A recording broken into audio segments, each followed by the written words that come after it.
بلغ الرسالة وأدى الأمانة صلى الله عليه وعلى آله وأصحابه وبارك وسلم تسليما كثيرا كثيرا. أما بعد فأعوذ بالله من الشيطان الرجيم. بسم الله الرحمن الرحيم. هو الذي أرسل رسوله بالهدى ودين الحق ليظهره على الدين كله ولو كره المشركون. صدق الله العظيم. إنما الأعمال بالنيات وإنما لامرئ ما نوى فمن كانت هجرته إلى دنيا يصيبها أو إلى امرأة ينكحها فهجرته إلى ما هاجر إليه. صدق رسوله النبي الكريم. സർവശക്തനായ അല്ലാഹു സുബ്ഹാനഹു വ തആല നാം ഏവരെയും അനുഗ്രഹിക്കുമാറാകട്ടെ. അല്ലാഹു സുബ്ഹാനഹു വ തആല മനുഷ്യ സമൂഹത്തിന് ആദരവും ശ്രേഷ്ഠതയും നൽകിയത് ഇൽമിലൂടെ, വിജ്ഞാനത്തിലൂടെയാണ്. ആദം നബി അലൈഹിസ്സലാം മനുഷ്യനെ സൃഷ്ടിക്കാൻ വേണ്ടി അല്ലാഹു തീരുമാനിച്ചപ്പോൾ മലക്കുകൾ അല്ലാഹുവിനോട് ഉന്നയിച്ച ചോദ്യമാണ്, നീ ഒരു സമൂഹം സൃഷ്ടികളെ പടയ്ക്കുകയാണോ? യുഫ്സിദൂന ഫിൽ അർള്, അവർ ഭൂമിയിൽ പ്രശ്നങ്ങൾ ഉണ്ടാക്കും, രക്തച്ചൊരിച്ചിലുകൾ ഉണ്ടാക്കും. ഞങ്ങൾ തീർച്ചയായും നിന്നെ ഇബാദത്ത് ചെയ്യുന്നുണ്ട്, നിന്നെ വാഴ്ത്തുന്നുണ്ട്, നിന്നെ പ്രകീർത്തിക്കുന്നുണ്ട്. പിന്നെന്തിനാണ് മനുഷ്യനെ നീ സൃഷ്ടിയായി ഭൂമിയുടെ പുറന്തൊലിക്ക് മുകളിൽ പടയ്ക്കുന്നത്? ഈ സന്ദർഭത്തിൽ അല്ലാഹു സുബ്ഹാനഹു വ തആല മനുഷ്യ സമൂഹത്തിന് ആദം നബി അലൈഹിസ്സലാമിന് മലക്കുകളെക്കാൾ ശ്രേഷ്ഠതയുണ്ട് എന്ന് കാണിക്കാൻ വേണ്ടി വിജ്ഞാനമാണ് പ്രദാനം ചെയ്തത്. وعلم آدم الأسماء كلها ثم عرضهم على الملائكة فقال أنبئوني بهؤلاء إن كنتم صادقين. അല്ലാഹു സുബ്ഹാനഹു വ തആല പേര് വെക്കപ്പെട്ട നാമങ്ങളെ കുറിച്ചുള്ള അറിവ് ആദം നബി അലൈഹിസ്സലാമിന് പ്രദാനം ചെയ്തു. എന്നിട്ട് അല്ലാഹു സുബ്ഹാനഹു വ തആല ആ പേര് വെക്കപ്പെട്ട വസ്തുക്കളെ മലക്കുകളുടെ മുന്നിൽ സമർപ്പിച്ചു.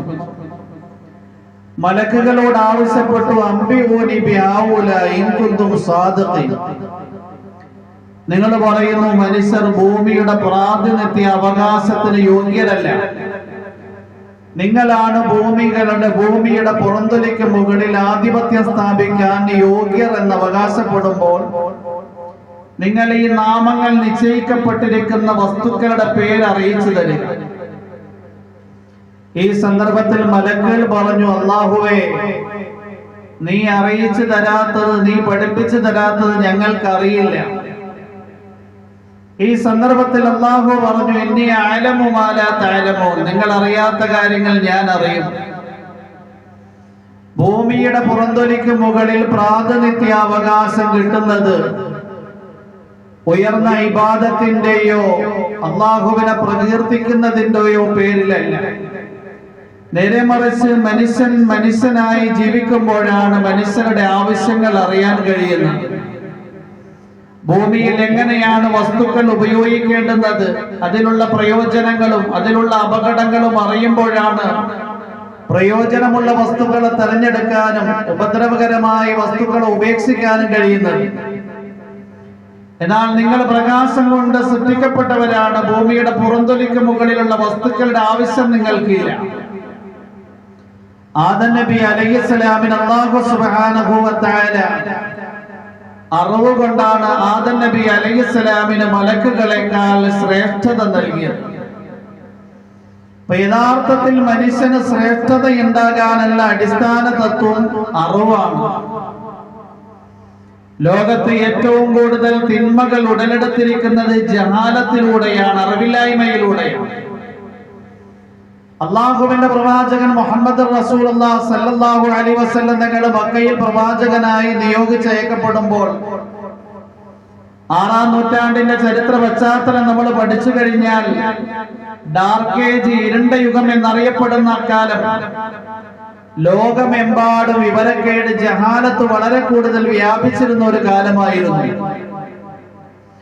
ഈസാ നബി അലൈഹിസ്സലാം മുതൽ മുഹമ്മദ് റസൂലുള്ളാഹി സ്വല്ലല്ലാഹു അലൈഹി വസല്ലം തങ്ങൾ വരെ പ്രവാചകന്മാരിൽ നിന്ന് ഭൂമിയുടെ പുറംതൊലി ഒഴിവായപ്പോൾ ശരിയായ ദിശാബോധമില്ലാത്തവർ, ശരിയായ ദിശാബോധം നൽകുന്നവരില്ലാത്തത് കൊണ്ട് ജഹാലത്ത്, വിവരമില്ലായ്മ വളരെ കൂടുതൽ വർദ്ധിച്ചു.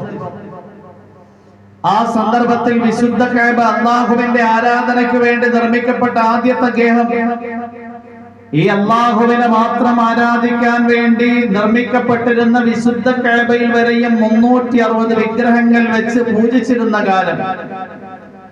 വിശുദ്ധ കഅബയെ വിവസ്ത്രരായി, നഗ്നരായി തവാഫ് ചെയ്തിരുന്ന ആൾക്കാര്, മക്കളെ ജീവനോടെ അറുകൊല ചെയ്തിരുന്ന ജനസമൂഹം, ചെറിയ ചെറിയ പ്രശ്നങ്ങളുടെ പേരിൽ വർഷങ്ങളോളം കലഹിക്കുകയും രക്തച്ചൊരിച്ചിലുകൾ സൃഷ്ടിക്കുകയും യുദ്ധം ചെയ്യുകയും ചെയ്തുകൊണ്ടിരുന്ന സമൂഹം,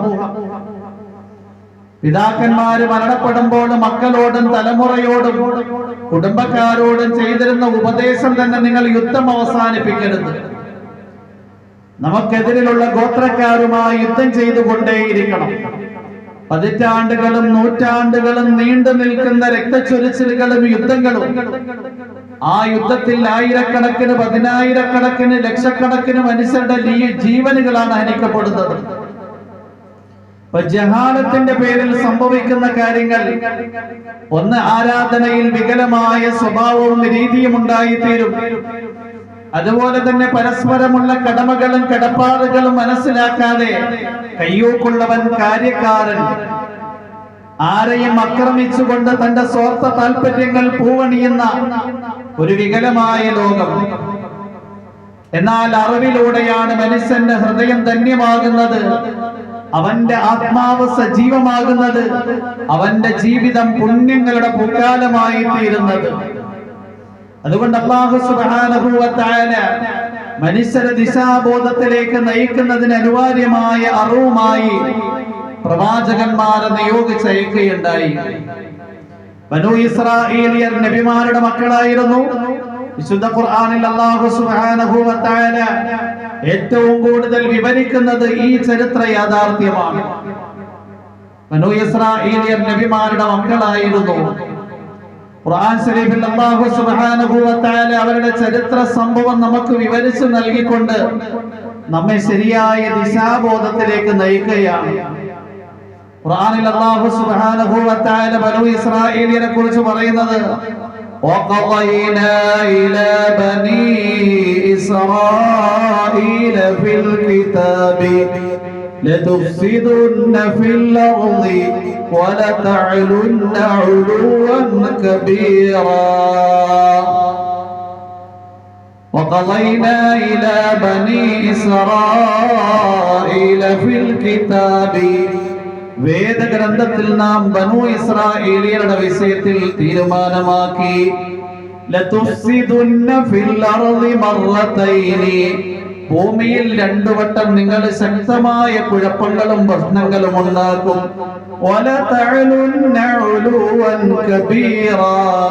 ഭൂമിയിൽ അങ്ങേയറ്റം അഹങ്കാരികളായി നിങ്ങൾ വാഴുകയും ചെയ്യും. എന്നിട്ട് അല്ലാഹു സുബ്ഹാനഹു വ തആല ഇത് പറഞ്ഞിട്ട് പറയുകയാണ്, ഫൈദാ ജാഅ വഅദുലഹുമാ, ആദ്യത്തെ വാഗ്ദാനം വന്നു കഴിഞ്ഞാൽ, ഭൂമിയിൽ പ്രശ്നങ്ങളും കുഴപ്പങ്ങളും രക്തച്ചൊരിച്ചിലുകളും അക്രമങ്ങളും ഉണ്ടാക്കുമ്പോൾ അള്ളാഹുവിന്റെ ഭാഗത്ത് നിന്നുള്ള ശിക്ഷ വരും. അതിൽ ആദ്യത്തെ ശിക്ഷ വരുമ്പോ, ആദ്യത്തെ പ്രശ്നത്തിന് ശേഷമുള്ള ശിക്ഷ വരുമ്പോ, ബഅത്നാ അലൈക്കും ഇബാദൻ ലനാ ഉലി ബഅസിൻ ശദീദിൻ ഫജാസൂ ഖിലാലദ്ദിയാർ വകാന വഅദൻ مفعولا بعثنا عليهم بنو ഇസ്രായേലിയരുടെ മേൽ നാം നിയോഗിച്ചേക്കും ഒലീ ബഅസിൻ ശദീദിൻ ശക്തമായ പരാക്രമശേഷിയുള്ള ആൾക്കാരെ ഫജാസു ഖിലാല ദിയാർ അവര് ബനൂ ഇസ്രായേലിയരുടെ വീടുകൾ അന്വേഷിച്ചുകൊണ്ട് ആ വീടുകളിലേക്ക് കടന്നുകൂടി ജനിക്കുന്ന ആൺകുട്ടികളെ നിഷ്ഠൂരമായി കൊന്നൊടുക്കും. ഫിർഔനെയും ഖിബ്തികളെയും അല്ലാഹു അടിച്ചേൽപ്പിച്ചു. അവരാണ് എങ്കിൽ ജനിക്കുന്ന ആൺകുട്ടികളെ നിഷ്ഠൂരമായി കൊന്നൊടുക്കി. ലക്ഷോപലക്ഷം ആൺകുട്ടികളെയാണ് കൊന്നൊടുക്കിയത്. ثم رددنا لكم الكرة عليهم وجعلناكم أكثر نفيرا. പിന്നീട് അല്ലാഹു രണ്ടാമത് വീണ്ടും നിങ്ങൾക്ക് അവർക്കെതിരിൽ വിജയം നൽകും.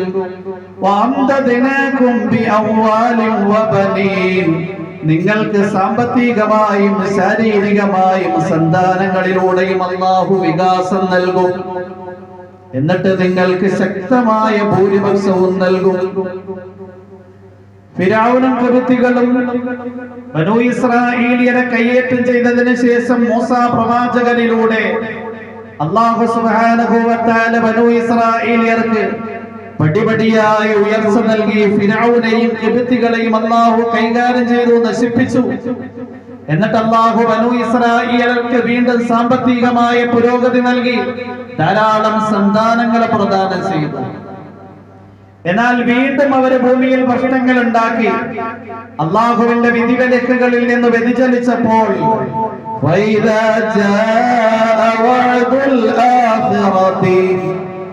രണ്ടാമതും പ്രശ്നങ്ങൾ ഉണ്ടാക്കിയപ്പോ അതിന്റെ പ്രത്യാഘാതം നാം അവരിലേക്ക് അയച്ചു.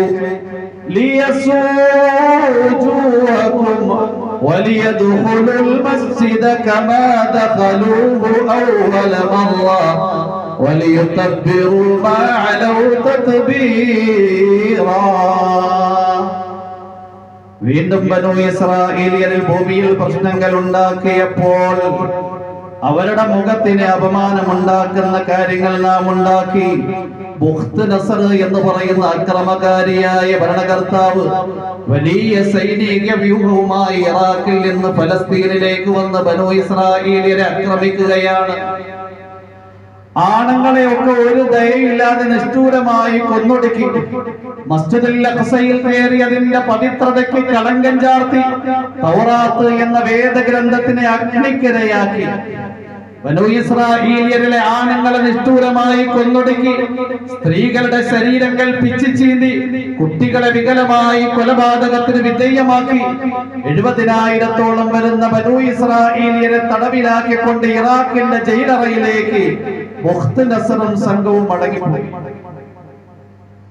ഈ 70,000 തടവിൽ പിടിക്കപ്പെട്ടവരിൽ അന്ന് ബനൂ ഇസ്രായേലിൽ ഉണ്ടായിരുന്ന ഒരു പ്രവാചകൻ ഉണ്ടായിരുന്നു, ദാനിയേൽ അലൈഹിസ്സലാം. ആ പ്രവാചകർ ഉണ്ടായിരുന്നു.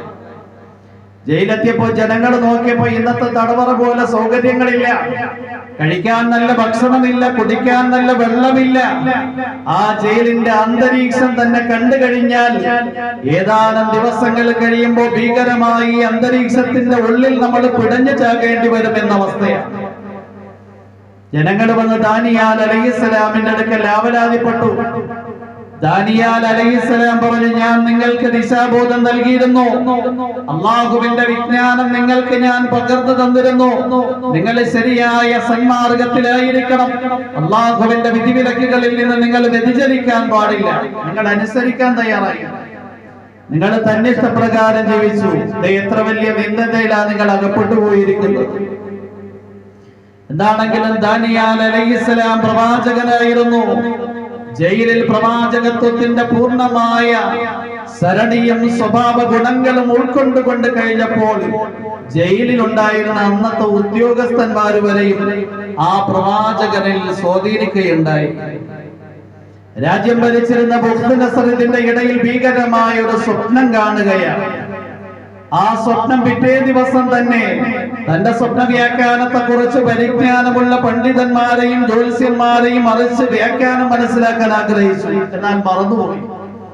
ഏതാനും ദിവസം കഴിഞ്ഞപ്പോൾ ബുഖ്ത് നസർ കണ്ട ഭീകരമായ ആശ്ചര്യം ജനിപ്പിക്കുന്ന സ്വപ്നം, ആ സ്വപ്നവും മറന്നുപോയിരിക്കുകയാണ്. ബുഖ്ത് നസർ ആകാംക്ഷാഭരിതനായി അന്ന് തന്റെ രാജകൊട്ടാരത്തിൽ ഉണ്ടായിരുന്ന ജ്യോത്സ്യന്മാരെയും സ്വപ്ന വ്യാഖ്യാനത്തെ കുറിച്ച് പരിജ്ഞാനമുണ്ടായിരുന്ന ഇറാഖിലെ മുഴുവൻ പണ്ഡിതന്മാരെയും പുരോഹിതന്മാരെയും ഒരുമിച്ച് കൂട്ടി. അവരോടൊക്കെ ആവശ്യപ്പെട്ടു, എനിക്ക് സ്വപ്ന വ്യാഖ്യാനം നിങ്ങൾ പറഞ്ഞു തരണം. അവര് പറഞ്ഞു, നിങ്ങൾ കണ്ട സ്വപ്നം നമ്മെ അറിയിക്കാതെ എങ്ങനെയാ വ്യാഖ്യാനം പറയുന്നത്?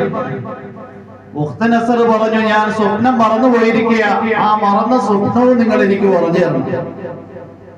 സ്വപ്ന വ്യാഖ്യാനത്തെ കുറിച്ച് പരിജ്ഞാനമുള്ളവർ പറഞ്ഞു, നിങ്ങളുടെ സ്വപ്നം ഞങ്ങൾക്ക് ഒരിക്കലും പറഞ്ഞു തരാൻ പറ്റൂല, സ്വപ്നം പറഞ്ഞാൽ വ്യാഖ്യാനം പറഞ്ഞു തരാം.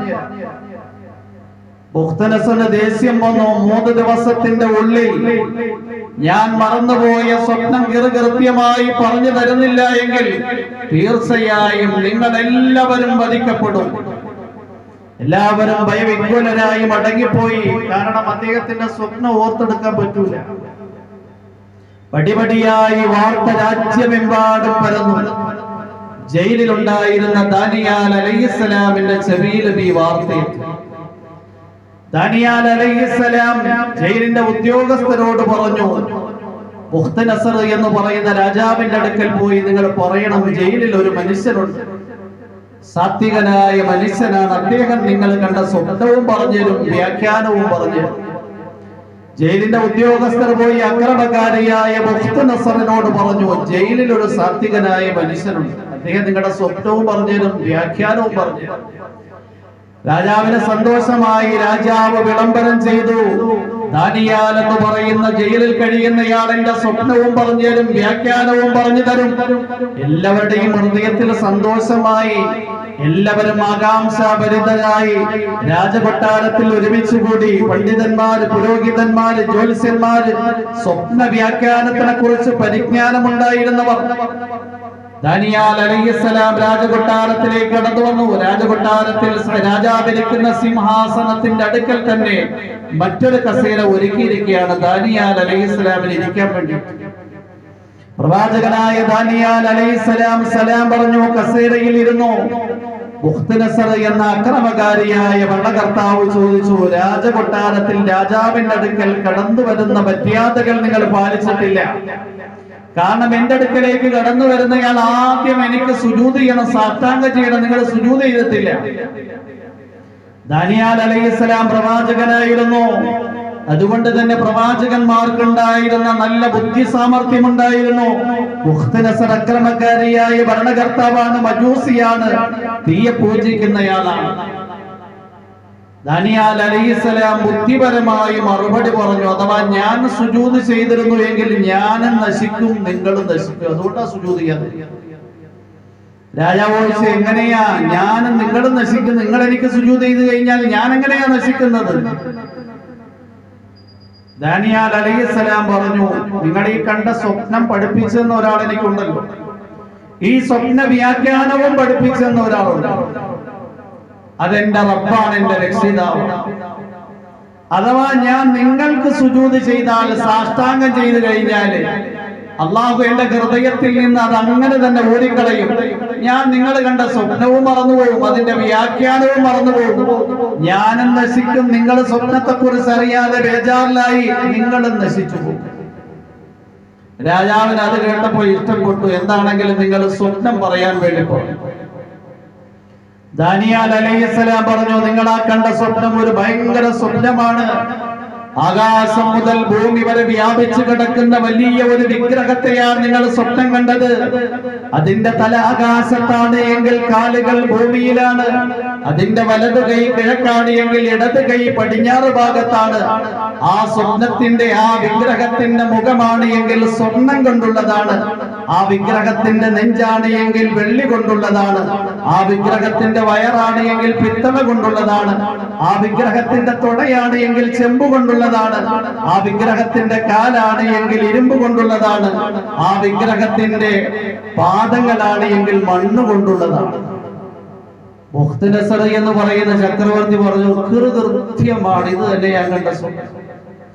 തീർന്നില്ല. ഇങ്ങനെ നിങ്ങൾ ആ വിഗ്രഹത്തിനെ സ്വപ്നത്തിൽ കണ്ടുകൊണ്ടിരിക്കുമ്പോ ആ വിഗ്രഹം അതിന്റെ പ്രകാശം ലോകമെമ്പാടും പരത്തിക്കൊണ്ടിരിക്കുമ്പോൾ ആകാശത്ത് നിന്ന് മറ്റൊരു സീന നിങ്ങൾ കാണുന്നത്. ഒരു പാറക്കല്ല വിഗ്രഹത്തിന്റെ തലയിൽ വന്ന് പതിക്കുകയാണ്. ആ പാറക്കല്ല വിഗ്രഹത്തിന്റെ ചിഹ്ന ഭിന്നമാക്കി കളഞ്ഞു. അതിന്റെ സ്വർണ്ണ ഭാഗത്തെയും അതിന്റെ വെള്ളിയുടെ ഭാഗത്തെയും പിത്തളയുടെ ഭാഗത്തെയും ചെമ്പിന്റെ ഭാഗത്തെയും ഇരുമ്പിന്റെ ഭാഗത്തെയും മണ്ണിന്റെ ഭാഗത്തെയും ആ പാറക്കല്ല് കീഴടക്കി കളഞ്ഞു. രാജാവ് പറഞ്ഞു, നിങ്ങൾ ഇത്രയുമായപ്പോ കണ്ണു തുറന്നു. ബുഖ്തനസർ പറഞ്ഞു, ശരിയാ പറഞ്ഞു, ഇതാ ഞാൻ കണ്ട സ്വപ്നം. എന്താണെങ്കിലും നിങ്ങൾ ആ സ്വപ്നത്തെ കൃത്യമായി പറഞ്ഞല്ലോ, ഇനി വ്യാഖ്യാനം പറയാൻ പറ്റും. ബുഖ്തനസർ എന്ന് പറയുന്ന അക്രമകാരിയായ ഭരണകർത്താവിനോട് ദാനിയേൽ അലൈഹിസ്സലാം ആ സ്വപ്നത്തിന്റെ വ്യാഖ്യാനം പറഞ്ഞു കൊടുക്കുകയാണ്. നിങ്ങളുടെ ഭൂമിയിൽ കണ്ട വിഗ്രഹം എന്ന് പറഞ്ഞു കഴിഞ്ഞാൽ വ്യത്യസ്തമായ അക്വാമുകൾ, ജനങ്ങളും സംസ്കാരങ്ങളും രാജ്യങ്ങളുമാണ്. അതിൽ നിങ്ങൾ കണ്ട മുഖം, സ്വർണ്ണരൂപം നിങ്ങളുടെ രാജ്യമാകുന്ന ഇറാഖാണ്. അവിടെ നിന്നാണ് ആദ്യമായി ഒരു നാഗരികത ഉടലെടുത്തത്. അതുകൊണ്ടാണ് സ്വർണ്ണ നിറത്തിൽ നിങ്ങൾ ആ മുഖത്തിനെ കണ്ടത്. നമുക്കറിയാം, ടൈഗ്രീസ് നദിയുടെയും യൂഫ്രട്ടീസ് നദിയുടെയും ഇടയിൽ ആദ്യമായി ലോകത്ത് നിലവിൽ വന്ന മെസപ്പൊട്ടോമിയൻ സംസ്കാരം ലോക ചരിത്രത്തിന്റെ തന്നെ ആദ്യത്തെ നാഗരികതയും പരിഷ്കാരവും സംസ്കാരവുമാണ്. ഈ സംസ്കാരത്തിലൂടെ ലോകത്തിന് കിട്ടിയ നന്മ എന്തൊക്കെയാ? ലിപി, യൂണിഫോം എന്നറിയപ്പെടുന്ന ആണിപ്പടവ് ലിപിയായിരുന്നു അന്ന് വരെ ഉണ്ടായിരുന്നത്. അതിനെ വികസിപ്പിച്ചെടുത്തു. എന്നിട്ട് ആ വികസിപ്പിച്ച ലിപിയിലൂടെ രാജ്യത്തിന്റെ ഭരണകാര്യങ്ങളും ഭാഷാ സാഹിത്യവും ഒക്കെ എഴുതുന്ന അവസ്ഥയുണ്ടായി. ആ മെസപ്പൊട്ടോമിയൻ സംസ്കാരത്തിലൂടെ ലോകത്തിന് കിട്ടിയ മറ്റൊരു സംഭാവനയാണ് ശാസ്ത്രം. അതിൽ ഗണിതശാസ്ത്രം, എണ്ണാൻ ഉപയോഗിക്കുന്ന സംഖ്യാശാസ്ത്രത്തിൽ 60 എന്ന് പറയുന്ന ഒരു നമ്പറുണ്ട്.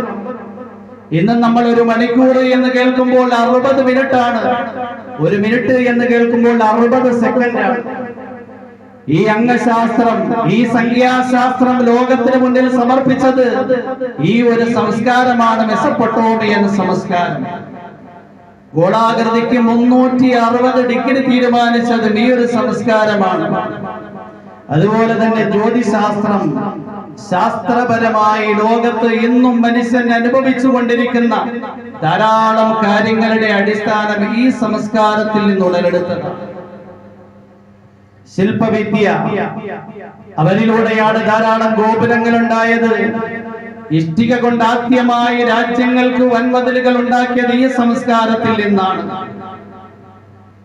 ഇനി സാങ്കേതിക വിദ്യയാണ് എങ്കിൽ ചക്രങ്ങൾ, കലപ്പകൾ, സെമറ്റിക് അടങ്ങിയിരിക്കുന്ന ചെമ്പിന്റെയും വെങ്കലത്തിന്റെയും ഉപകരണങ്ങൾ ലോകത്താദ്യമായി നിർമ്മിച്ചത് ഈ സംസ്കാരത്തിൽ. ചുരുക്കം പറഞ്ഞു കഴിഞ്ഞാൽ മെസപ്പൊട്ടോമിയൻ സംസ്കാരം, അതാണ് നിങ്ങൾ കണ്ട ആ വിഗ്രഹത്തിന്റെ മുഖം.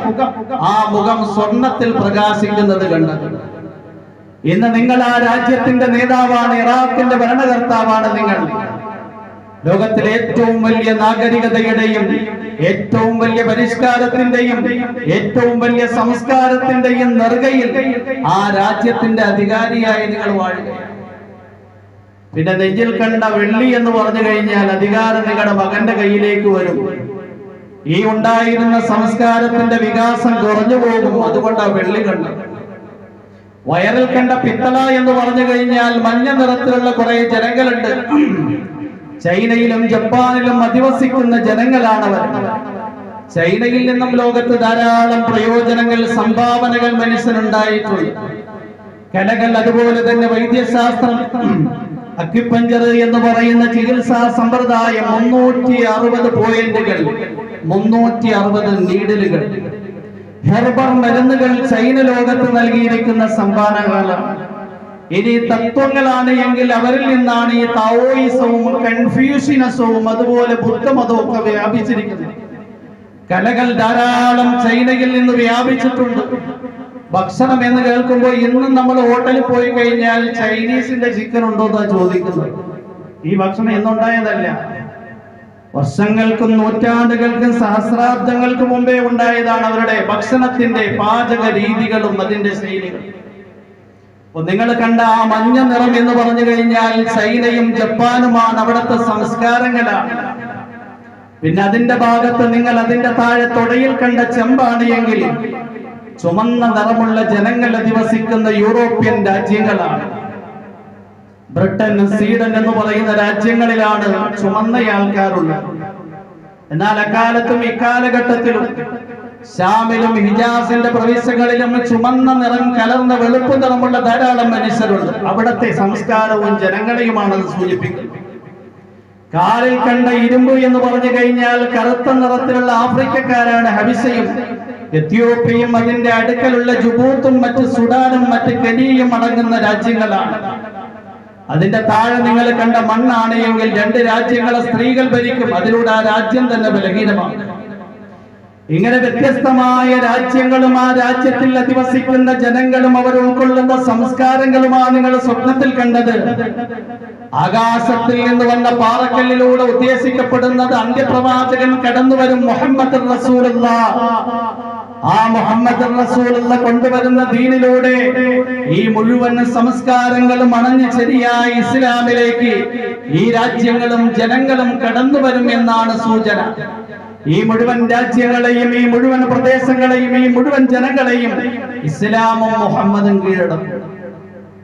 അല്ലാഹുവിന്റെ പ്രവാചകൻ മുഹമ്മദ് റസൂലുള്ളാഹി സ്വല്ലല്ലാഹു അലൈഹി വസല്ലം തങ്ങൾ നബിയായി. നബി തങ്ങളുടെ ജീവിതകാലത്ത് തന്നെ ഹിജാസിന്റെ പുറത്തേക്ക് ഇസ്ലാം എത്തി.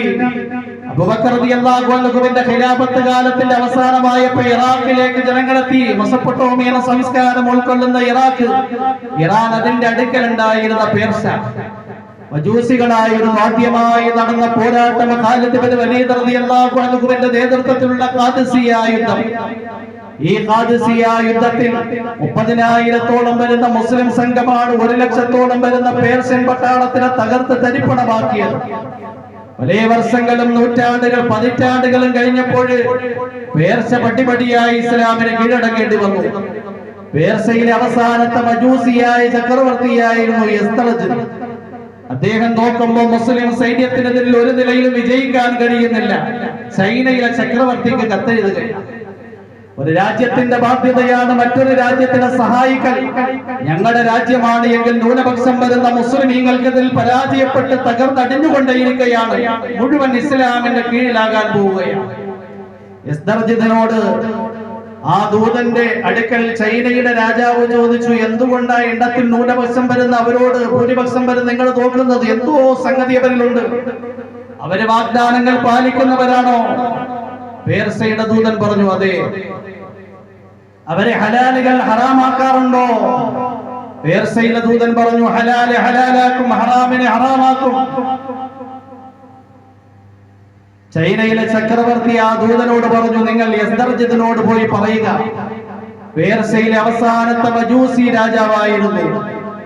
എനിക്ക് ആഗ്രഹമുണ്ട് നിങ്ങളെ സഹായിക്കാൻ വേണ്ടി ചൈനയിൽ നിന്ന് വലിയ ഒരു സൈനിക വ്യൂഹത്തെ തന്നെ അയക്കാൻ. അതിന്റെ അഗ്രഭാഗം മറുവയിലും അതിന്റെ തുടക്കം ചൈനയിലും ഇങ്ങേയറ്റം ചൈനയിലുമായിരിക്കും. അത്രയും വലിയ അണിയായി നിരനിരയായി നിലനിൽക്കുന്ന ഒരു വലിയ സൈനിക വ്യൂഹത്തിനെ ഞാൻ അയക്കാൻ ആഗ്രഹിക്കുന്നു. അഥവാ ആ സൈന്യത്തിനെ അയച്ചു കഴിഞ്ഞാൽ ഞാൻ അങ്ങേയറ്റം വിഡ്ഢിത്തരമാ പ്രവർത്തിക്കുന്നു. നിങ്ങൾ ഈ പറഞ്ഞ മുസ്ലിം സമുദായം, അല്ലാഹുവിന്റെ പ്രവാചകന്റെ സമുദായം എന്ന് നിങ്ങൾ ഈ പറഞ്ഞ ഈ ക്വാളിറ്റികളുള്ളവർ വലിയ വലിയ പർവ്വതങ്ങൾ ഒരു സ്ഥലത്ത് നിന്ന് എടുത്തു മാറ്റാൻ അവർ ആഗ്രഹിച്ചു കഴിഞ്ഞാൽ അതും ചെയ്യും. കാരണം ഈ ഗുണങ്ങളുള്ളവർക്ക് അതും സാധ്യമാകും.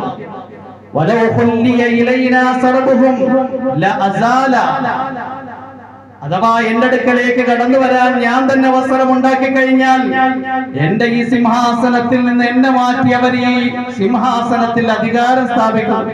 അതുകൊണ്ട് ഞാൻ ഒരിക്കലും നിങ്ങളെ സഹായിക്കും.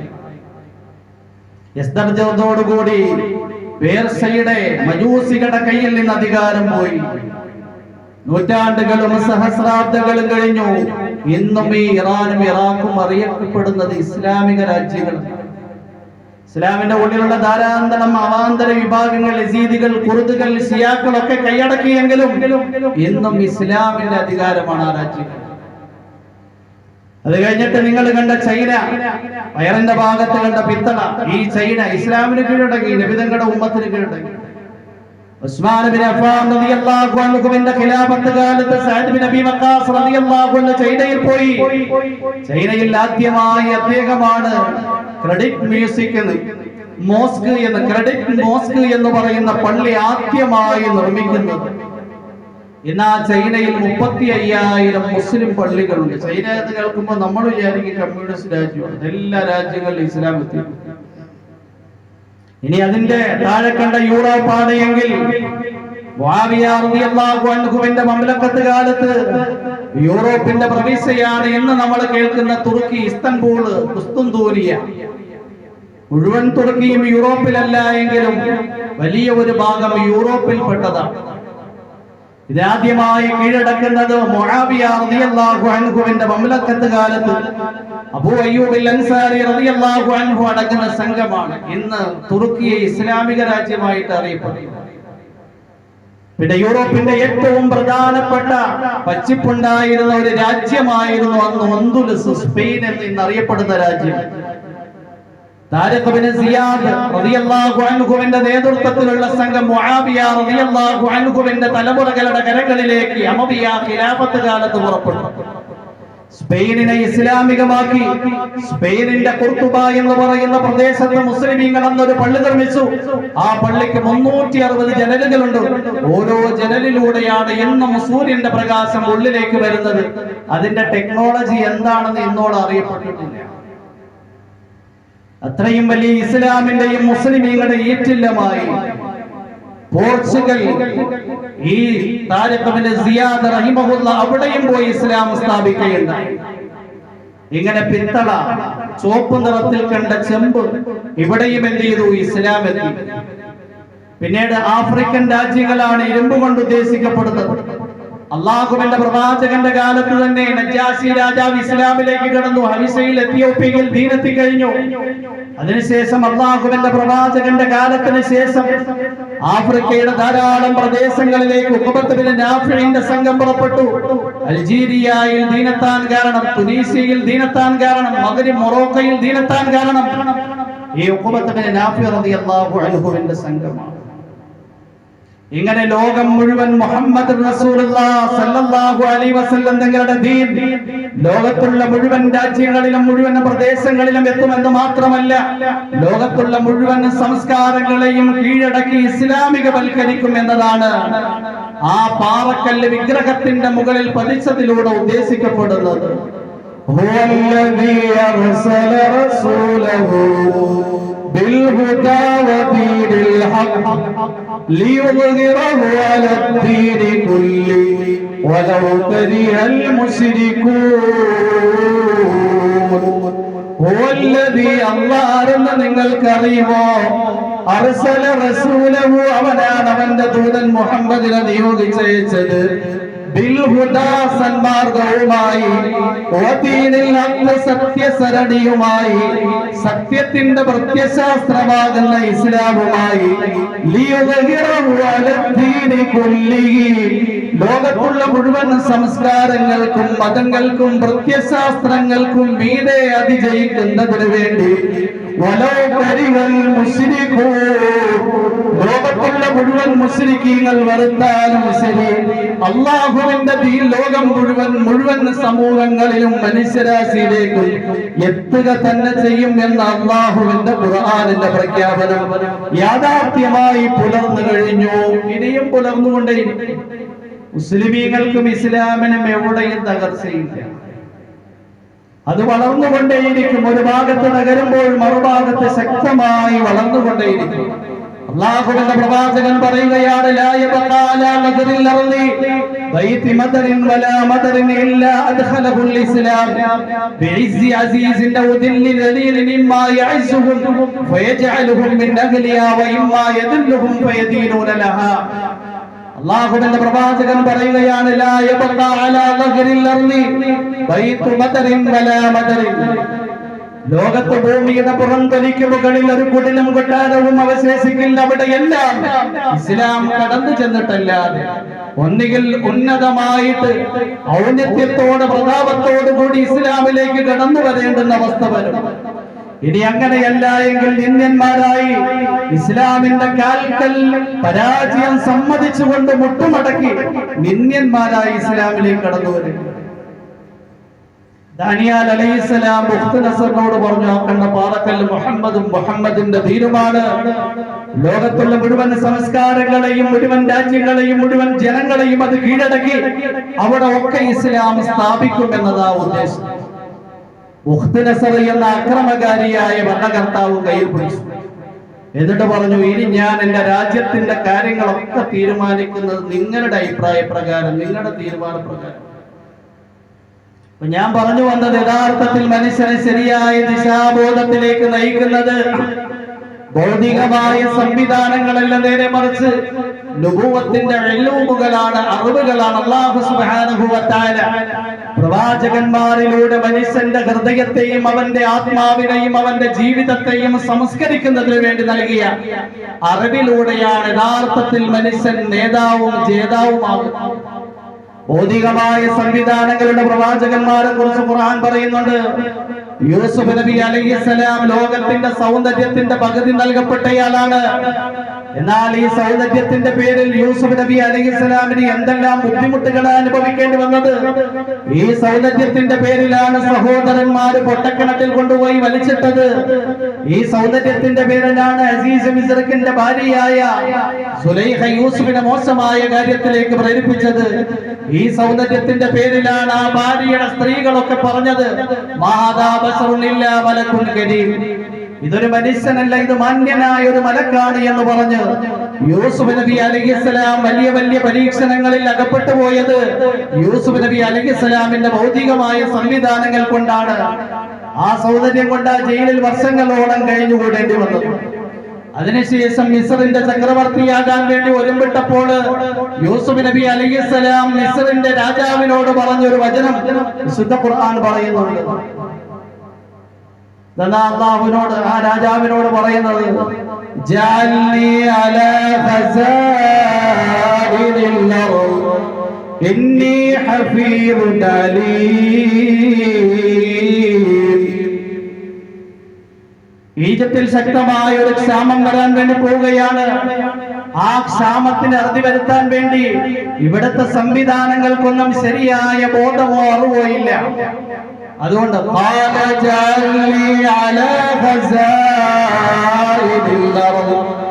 യൂസുഫ് നബി അലൈഹിസ്സലാം ഈജിപ്തിന്റെ രാജാവിനോട് പറയുകയാണ്, ഈ രാജകൊട്ടാരത്തിന്റെ ഖജനാവിന്റെ ചാവിയുടെ ചുമതല എന്നെ ഏൽപ്പിക്കണം.